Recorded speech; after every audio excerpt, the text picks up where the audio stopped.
Few places in history are as drenched in nostalgia, drama, rumor, myth, legend, heroes, villains, and conspiracy theories as the Wild West.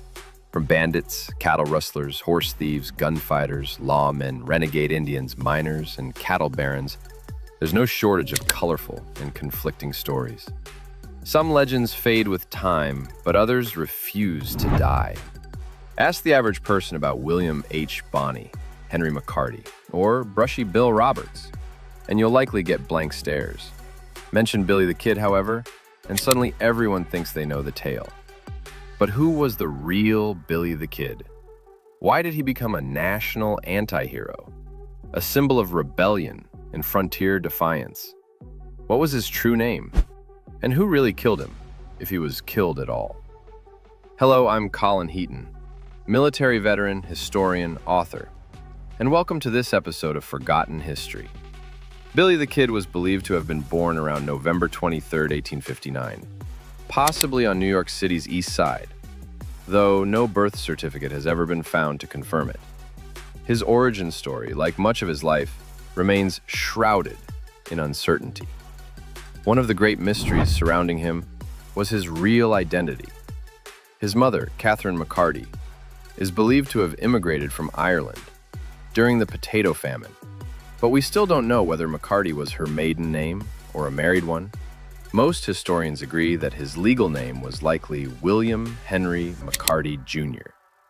He was only 21 years old when Pat Garrett shot and killed him, or so the story goes.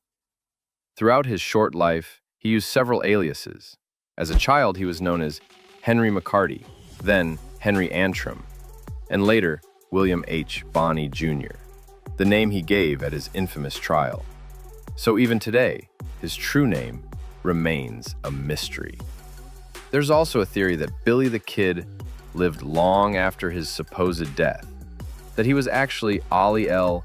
Brushy Bill Roberts, who claimed to be Billy and sought a pardon decades later. Roberts allegedly lived quietly across the U.S. Southwest and Mexico, performing in Wild West shows, before dying in Hico, Texas in 1950. Billy's early years were no less chaotic. After the family moved to Kansas, his father died under unclear circumstances. His mother later remarried and relocated the family to Colorado, then New Mexico.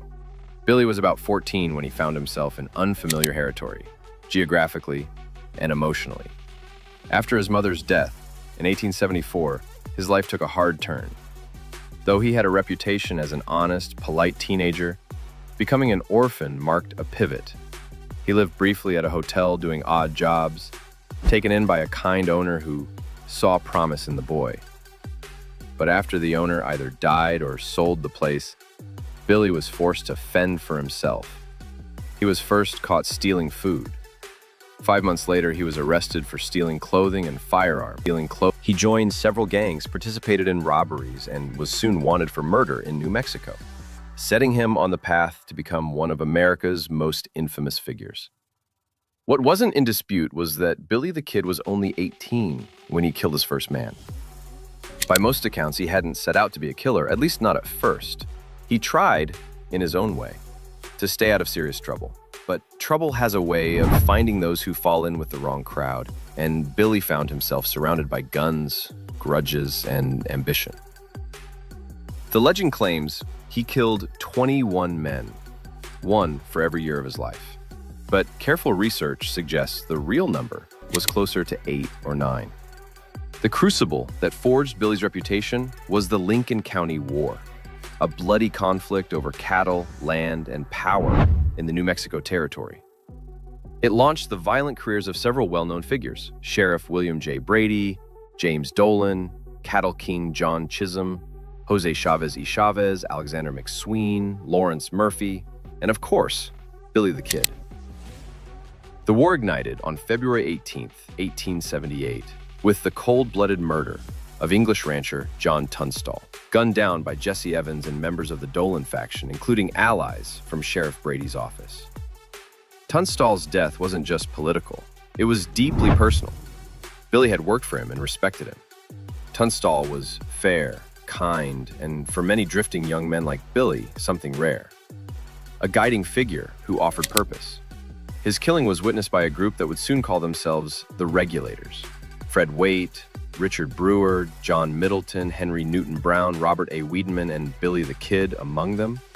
Fueled by grief and fury, they vowed to bring the killers to justice. But justice in Lincoln County wasn't blind, it was bought. The local courts, law enforcement, and even the governor's office were in the pocket of Murphy, Dolan, and their network of loyalists. Nevertheless, Billy and the other Regulators were deputized by Lincoln County Justice of the Peace Constable Martinez. Armed with legitimate warrants, they attempted to arrest the killers. Sheriff Brady responded by throwing Martinez and his deputies in jail, declaring their authority invalid. The standoff escalated. On March 9, 1878, the Regulators captured Buck Morton, Dick Lloyd, and Frank Baker, 3 men tied to Tunstall's murder. Tensions flared. The Regulators debated executing them on the spot. One member, William McCloskey, opposed the idea and tried to intervene, but the others overruled him. Soon after, all 3 captives were dead, allegedly shot while trying to escape, though few believe that story. Meanwhile, Tunstall's other killers met their fates. Tom Hill was killed, and Jesse Evans was badly wounded while robbing a sheep herder near Tularosa. He was arrested later on an unrelated federal charge for stealing from an Indian reservation. The Dolan faction, however, wasn't finished. They worked behind the scenes, pulling legal and political strings. Sheriff Brady coordinated with Territorial Attorney General Thomas Benton Catron and Governor Samuel B. Axtell. Under pressure from these elites, Axtell declared that John Wilson, another justice of the peace aligned with the Regulators, had been unlawfully appointed, stripping him of authority and throwing the already chaotic legal system into further disarray. Wilson had deputized the Regulators and issued warrants for the men responsible for Tunstall's murder. But the new ruling from Governor Axtell rendered all of Wilson's actions illegal, stripping the Regulators of their authority and dismissing the U.S. Marshal, leaving Sheriff Brady as the sole legal power in Lincoln County. On April 1, 1878, the Regulators retaliated, ambushing and killing Brady, along with Deputy George W. Hinman in broad daylight. Soon after, a deadly shootout erupted at Blazer's Mill when the Regulators encountered Buckshot Roberts, another of Tunstall's killers. Though Roberts was killed, he managed to fatally wound Regulator leader Richard Brewer and injure Billy the Kid, along with 3 others. Brewer's death led to Frank McNabb being elected as the new leader. On April 29, 1878, Sheriff Pepin's posse, including members of the Jesse Evans gang and the 7 Rivers Warriors, ambushed the Regulators. McNabb was killed, several Regulators were wounded, and others either escaped or were captured. The next day, retaliatory violence continued in Lincoln, where Tom Green, Charles Marshall, Jim Patterson, and John Galvin of the 7 Rivers faction were killed. Reports suggest that Billy and his men may have exchanged gunfire with U.S. soldiers during the melee, an act that drastically escalated the stakes. With tensions at a boiling point, the Regulators hunted down Jesse Evans' gang member, Manuel Segovia, and allegedly shot him while he tried to escape on May 15. On July 15, the Regulators were cornered by Dolan's forces while holed up in the Ellis General Store and McSween's house.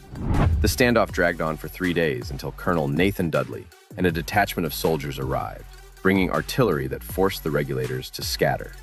On July 19, Dolan's men set fire to the house.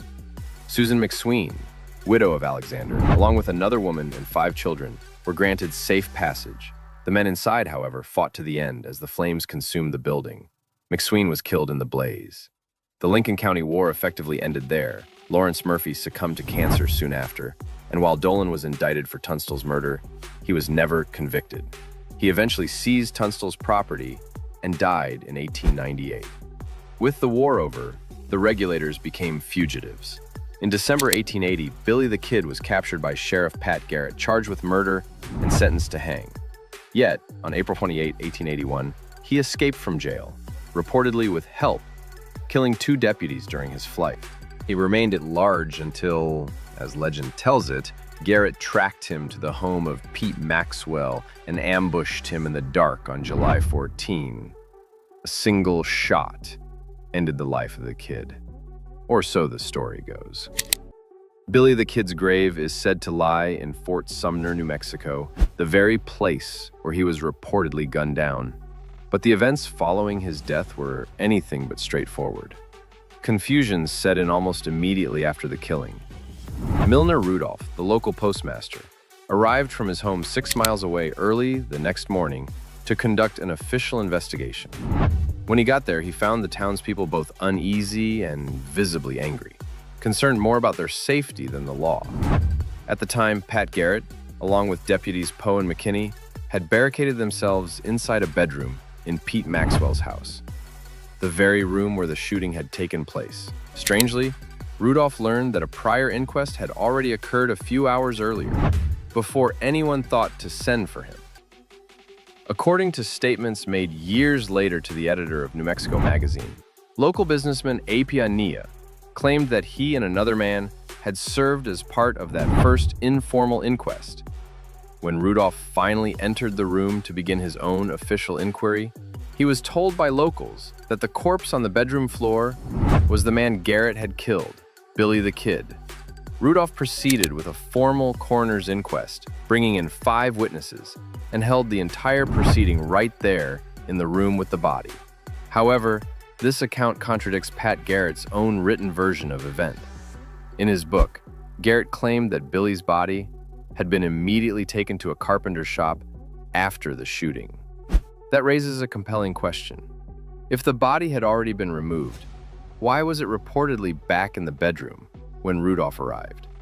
Garrett and Maxwell both gave testimony to Rudolph and his 5 witnesses, attempting to reconstruct the shooting, but the inconsistencies between these early reports and Garrett's later version cast long shadows of doubt and have fueled decades of speculation over whether the man buried in Fort Sumner was truly Billy the Kid.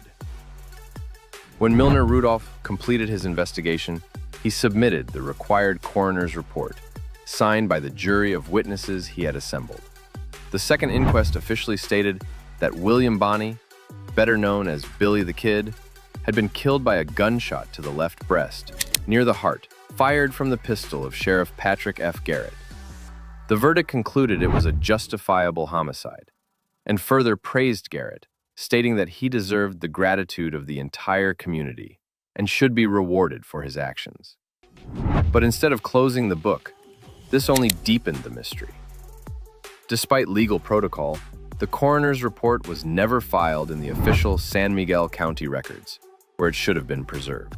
Adding to the confusion, Fort Sumner Justice Alejandro Segura made no mention of the second inquest in any official capacity.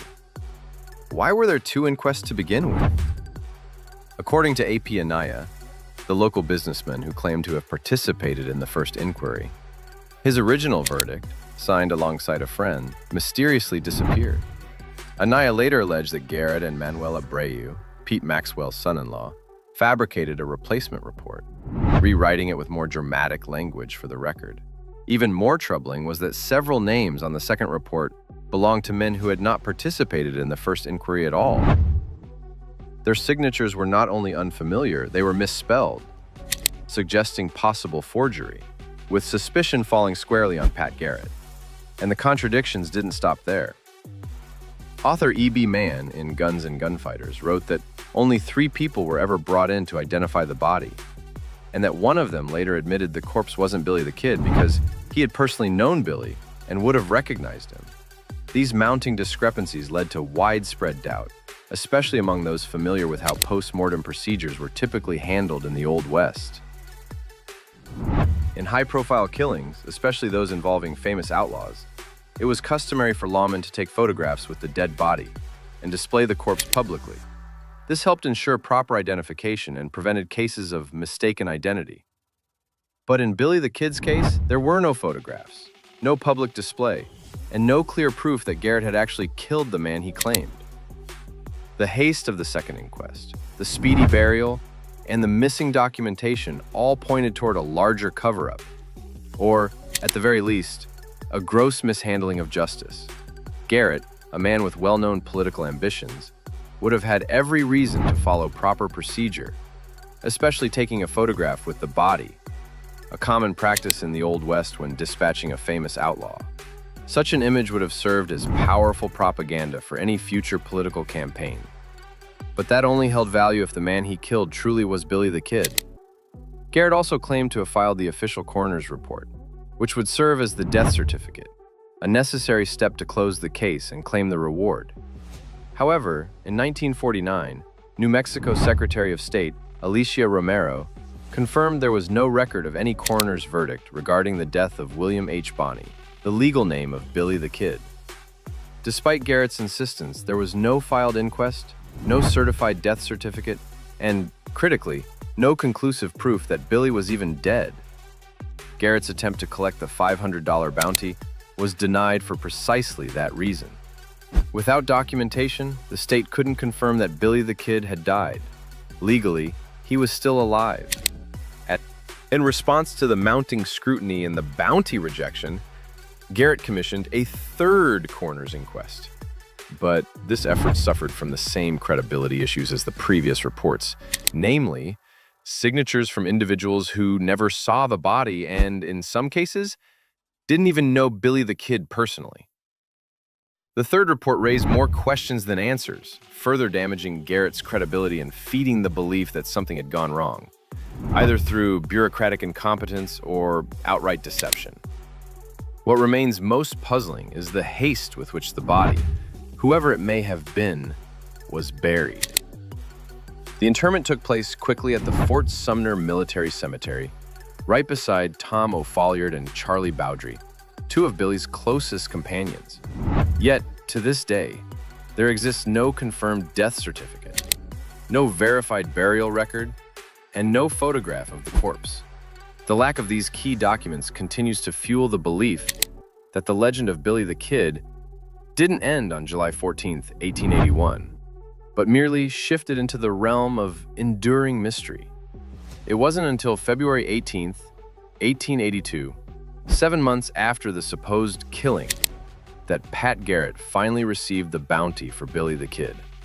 It took more than justice or paperwork. It took politicking, drinks, and favors. Garrett entertained the New Mexico Territorial Legislature, men who were his political allies and cronies, lavishing them with hospitality until they approved the reward.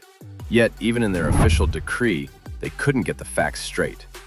They mistakenly recorded the date of the shooting as August 1881 instead of July. And that error is just one of many that have fueled doubts about the official version of events. Enter William Henry Roberts, better known as Brushy Bill. Long accused by locals of being Billy the Kid, Roberts eventually came forward and claimed it outright. He was Billy the Kid, and he had survived Pat Garrett's bullet. The admission caused a sensation. Naturally, many were skeptical. But Roberts had more than just a tale. He had a body, a voice, and memories that seemed to align with the infamous outlaws. Roberts bore a striking resemblance to Billy the Kid in every physical aspect: height, build, eye color, voice, even his laughter. Photographs of Roberts and Billy were later subjected to scientific comparison by the University of Texas at Austin, and, according to reports, validated by the FBI. The conclusion: the photos matched. But it wasn't just appearance. Roberts also demonstrated intimate knowledge of obscure people, places, and events from Billy the Kid's life. He recalled details no one else knew, not even some of the most respected historians of the day. This presented a significant challenge to the accepted history, which had largely been shaped by Pat Garrett's own book, The Authentic Life of Billy the Kid. That book, ghostwritten by Garrett's friend Ash Upson, became the definitive source. But it wasn't without its flaws. Deputies John Poe and Thomas Kit McKinney originally backed Garrett's account, claiming he had indeed killed Billy. Yet years later, both men reversed course, stating that Garrett had not killed Billy the Kid, and Poe's initial account contradicted Garrett's in several key areas. Respected historian Frederick Nolan later described Garrett's book as a farrago of nonsense, criticizing it for myth-making, fabrications, and outright falsehoods. Garrett, it seems, had a reputation for self-aggrandizement and for rewriting events to suit his ambitions. By contrast, as more scrutiny was applied to Brushy Bill Roberts' claims, his credibility seemed to grow. He wasn't just a drifter with a story. He may very well have been the man history declared dead in 1881. Another compelling piece of evidence in support of William Henry Brushy Bill Roberts came after his death. A family Bible was discovered among his belongings. Inside were recorded the names of family members such as Bonnie, McCarty, and Antrim, each of them aliases historically linked to Billy the Kid. For those who believed Roberts' claim, this was further validation that he wasn't simply spinning a tall tale, but possibly revealing the truth that history had buried, literally and figuratively. Of course, not everyone agreed. Detractors argued that Roberts couldn't be Billy the Kid for several reasons. One claim was that Billy the Kid was right-handed, while Roberts was reportedly left-handed. Another objection was that Billy spoke fluent Spanish, but Roberts allegedly did not. And finally, many insisted that Roberts was not William Henry Roberts at all, but rather Oliver P. Roberts, a man with a documented past that diverged significantly from the life of Billy the Kid. But these objections fall apart under scrutiny. Roberts was actually ambidextrous and did speak fluent Spanish.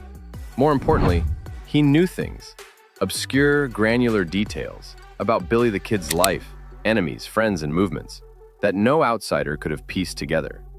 His knowledge was encyclopedic and eerily precise. According to Roberts, the man killed by Pat Garrett was not Billy the Kid at all, but a close friend named Billy Barlow. Barlow, he claimed, was half Mexican, bore a resemblance to Billy, but had darker skin and a dark beard, features inconsistent with the known descriptions of Billy the Kid. One particularly telling moment came from J.H. Kugler, editor of the Las Vegas Gazette, who personally interviewed Billy the Kid a few months before the Fort Sumner shooting. The Kid was in town awaiting transport to Mesilla for trial.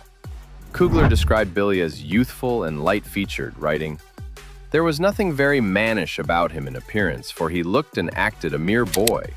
He is about 5 feet 8 or 9 inches tall, slightly built and lithe, weighing about 140, a frank, open countenance, looking like a schoolboy, with the traditional silky fuzz on his upper lip, clear blue eyes. Until next time, keep questioning the legends and never stop digging for the truth. Don't forget to like, subscribe, and hit the bell so you never miss another episode of Forgotten History.